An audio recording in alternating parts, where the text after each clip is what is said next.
A few summers ago, around midnight, I went for a bike ride with a friend. At the end of the evening, we parted ways and I had about 2 blocks to ride back on my own.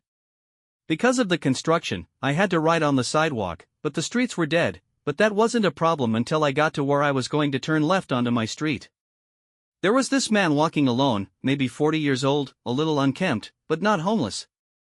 The sidewalk was narrow, and I didn't want to scare him, so when I got about 6 feet behind him, I said, "Hey, behind you." And he turned around and gave me this really angry look.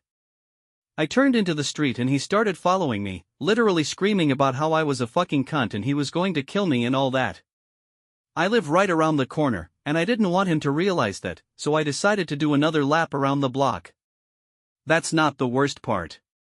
The scary part is that when I turned back and looked at the street, I saw him standing on my fucking front porch looking down the street like the motherfucker knew I lived there. He saw me drive by again, but he didn't say anything. Eventually I went back to my friends, but 2 days later my bike was stolen from the alley near my house. After the bike was stolen, I couldn't shake the feeling that something wasn't quite right. It wasn't just the theft itself, it was the timing, the way that man had been watching me, and how he seemed to almost know where I lived. I didn't have any direct evidence that it was connected, but the thought that he might have been lingering around my place after the confrontation made my skin crawl. For the next few days, I kept my eyes peeled when I went out. I took different routes to and from work, rode my bike less, and kept my phone close just in case. I'd get home at night and lock all the windows and doors, even though I lived in a decent neighborhood. It was like I'd become hyper-aware of every shadow and sound, checking my surroundings constantly. I kept thinking about how he had been standing on my porch that night, just staring down the street. I had no way of knowing if he knew my name, knew where I lived, or had just been wandering the area. The more I thought about it, the more I realized that this wasn't just about a random encounter. There was something about the way he moved, his body language, that made me believe he wasn't just some angry drunk. There was a purpose to the way he behaved, almost like he had an agenda, even if I couldn't figure out what it was. 2 weeks after the bike was stolen, things took an unexpected turn. I was coming home late from work, around 11 p.m., and as I was riding past the same area where I had the encounter with the man, I saw him again. I had hoped I wouldn't, but there he was, standing on the corner near the same narrow sidewalk. It was almost like a déjà vu, and my heart sank. He was wearing the same clothes, walking alone, looking just as disheveled as before. This time, I didn't want to risk passing too closely, so I decided to slow down and ride across the street. I was about to make the turn when I heard him yell, "Hey, you!" It was that same voice, rough and angry. My stomach dropped, and I froze. I didn't turn around immediately, hoping he'd just move on, but then I heard him move closer. He was crossing the street now, heading directly toward me. Panic surged through me, and I started pedaling faster, trying to distance myself from him. He was quick, though, and I could hear his footsteps behind me. He wasn't saying anything anymore, just breathing heavily and following me. I didn't know what to do. Should I call the police? Should I stop and confront him? My hands were shaking, but I kept pedaling, trying to get to a more populated area. There was a 24-hour convenience store up ahead, and I aimed for it. I could feel his presence closing in behind me, though, like a shadow. By the time I got to the store, I glanced over my shoulder. He was still following me, but when he saw that I was heading toward the store, he stopped in his tracks. There was something almost eerie in the way he stood there, watching me. I didn't stop to look back again. I just rushed inside, my heart pounding in my chest.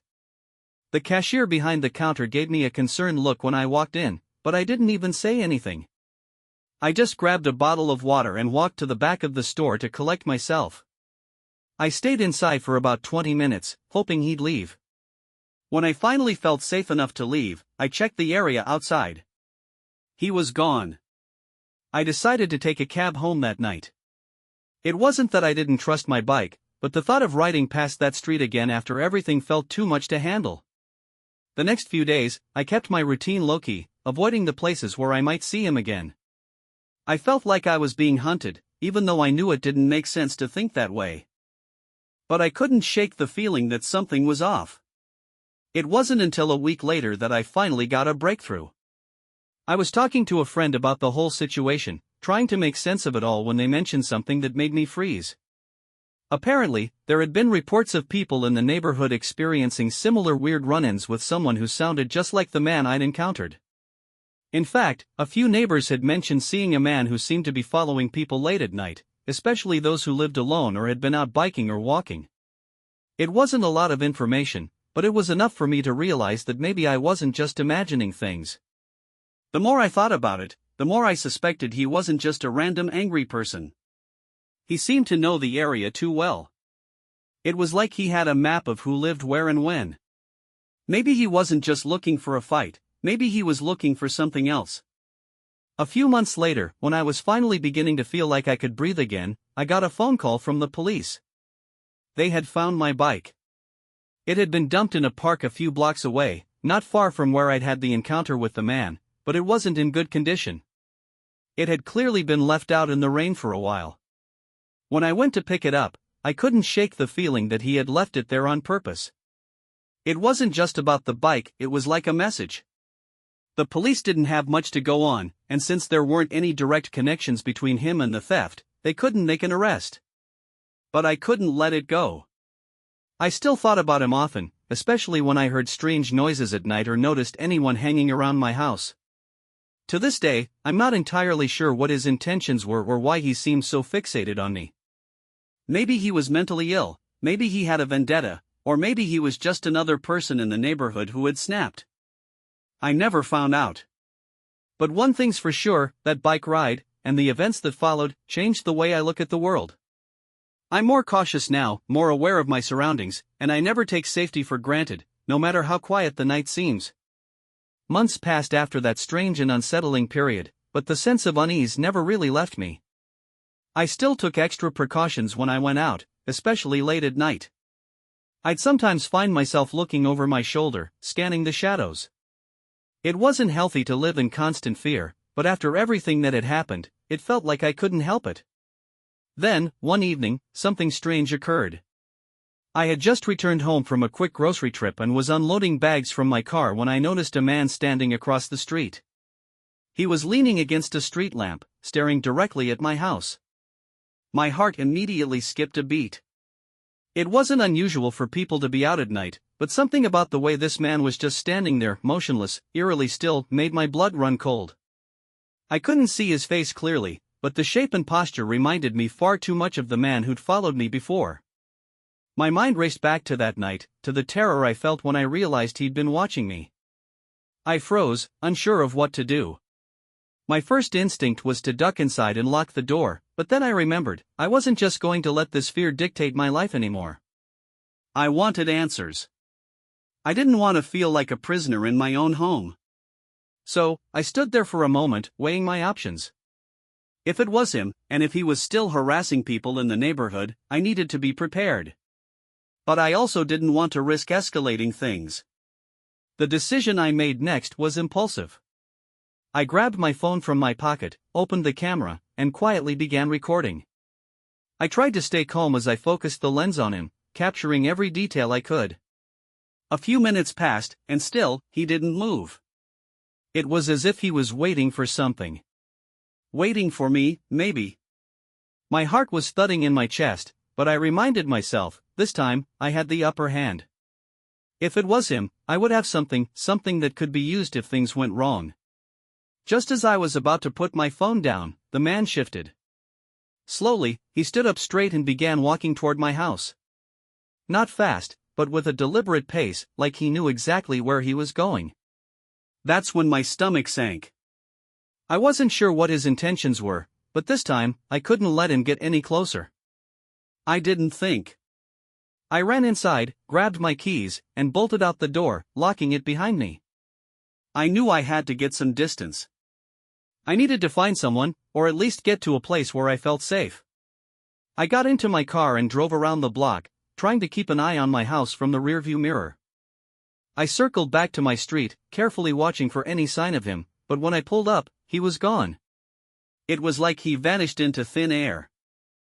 I parked a few houses down, still feeling the weight of the situation, but I couldn't shake the feeling that I was being watched. I sat there for another half hour before I felt it was safe enough to go back inside. My hands were still trembling as I unlocked the door, double-checking the locks like a nervous habit. The next day, I went to the police. I showed them the video, and they were more responsive this time. They said they couldn't guarantee anything, but at least they had something to work with now. They agreed to patrol the area more frequently, but the fact that the man had disappeared again made them cautious.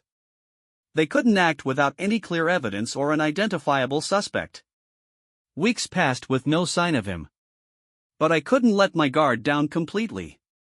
The situation had left me with a deep sense of distrust, not just for the man, but for the community I had once felt so safe in. I felt like I was constantly waiting for something to happen again, or for him to reappear. Then one day, a neighbor of mine, someone I barely knew, reached out. She had noticed me going to the police and asked if I was okay. I shared a bit about what had happened, and she told me something that left me speechless. She had seen the same man walking around our block multiple times, and apparently, he had been around for a while, showing up at random hours, often near people's houses, just standing there. It was like he had been casing the neighborhood. Not just me, but all of us. From that point on, my fear turned into a kind of vigilance. I couldn't keep living in fear, constantly worried that something might happen. But I also realized that I couldn't ignore what had been happening either. I got in touch with my neighbors, and together, we started keeping an eye out. We made sure we always had someone around when it got dark, made sure our doors and windows were secure, and always kept our phones nearby. It wasn't perfect, but it helped bring a sense of control back. Months later, the situation seemed to calm down. The strange man was never seen again. The bike theft was never solved. But something had changed within me, something that I didn't realize until much later. I learned the hard way that there are people in the world who will push boundaries for reasons you may never understand, and sometimes, the only way to protect yourself is to stay aware. To not let your guard down, even when things seem normal again. Though I eventually got back to my usual routine, that incident stayed with me. It was a reminder that, no matter how safe or familiar things might seem, you should never stop being vigilant. You never know who might be watching, waiting for an opportunity. And the fear, while it faded, never completely left me. It was a part of me now, woven into the fabric of my daily life. But it wasn't the fear that controlled me anymore. I had learned to live with it, to be cautious, but not consumed by it. A year had passed since that strange man had stopped appearing in the neighborhood. The constant vigilance that had once been a part of my daily life started to fade, though I couldn't help but feel a small sense of unease every time I was out late. It wasn't as intense as it had been before, but there was still a part of me that was always on edge. I had moved on in many ways, my routine had returned to something close to normal, and I was more comfortable in my home. Yet, that night still lingered in my thoughts, like a shadow that never quite disappeared.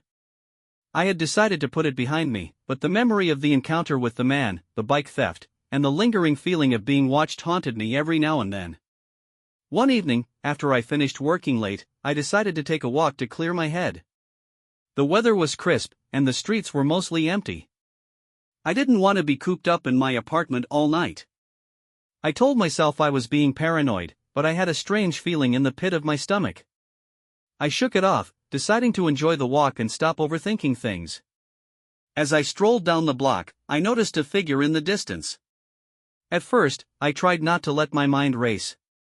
It was probably just someone else out for a walk.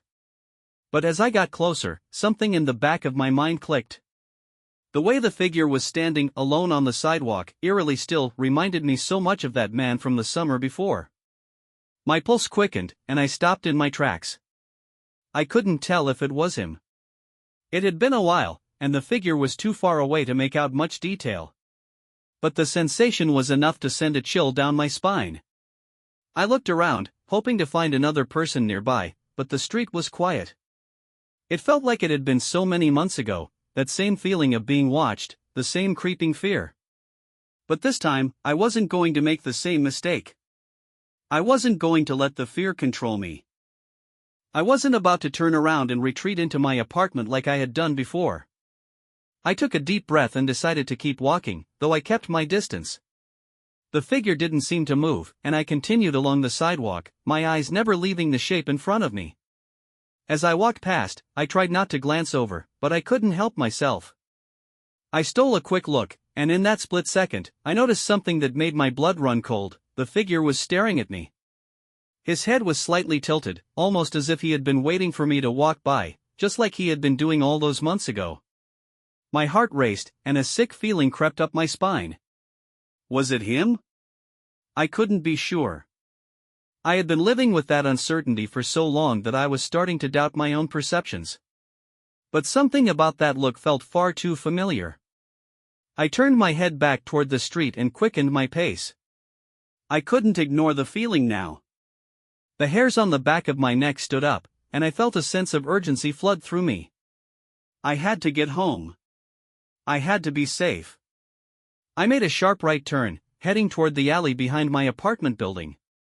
It was a shortcut, one that I'd used countless times before, but tonight it felt different. It felt risky. Every part of my mind screamed at me to take the longer route, to stay in the well-lit areas. But something about the alley, something about the way it felt like a path I could control, pulled me in. Halfway down the alley, I heard footsteps. They were soft, but they were there. Someone was following me. I stopped in my tracks, my heart pounding in my chest. The air felt thick and suffocating, and I could feel the sweat start to bead on my forehead.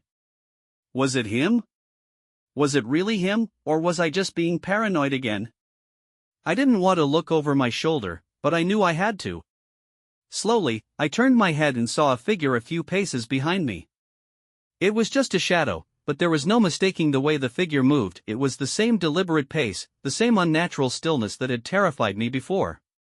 Panic gripped me as I tried to think of what to do. I wasn't going to make the same mistake again, running away and letting this feeling of helplessness take over. I had to do something. I reached into my bag, pulling out my phone. I had almost forgotten about it in the rush of fear, but now I had a chance. I dialed the police, my hands trembling as I pressed the numbers, praying they'd pick up in time. 911, what's your emergency? The dispatcher asked, and I nearly broke into tears with relief.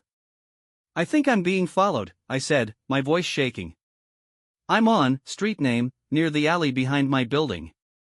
There's someone behind me, and I think it's the same man who's been harassing me before. Stay where you are.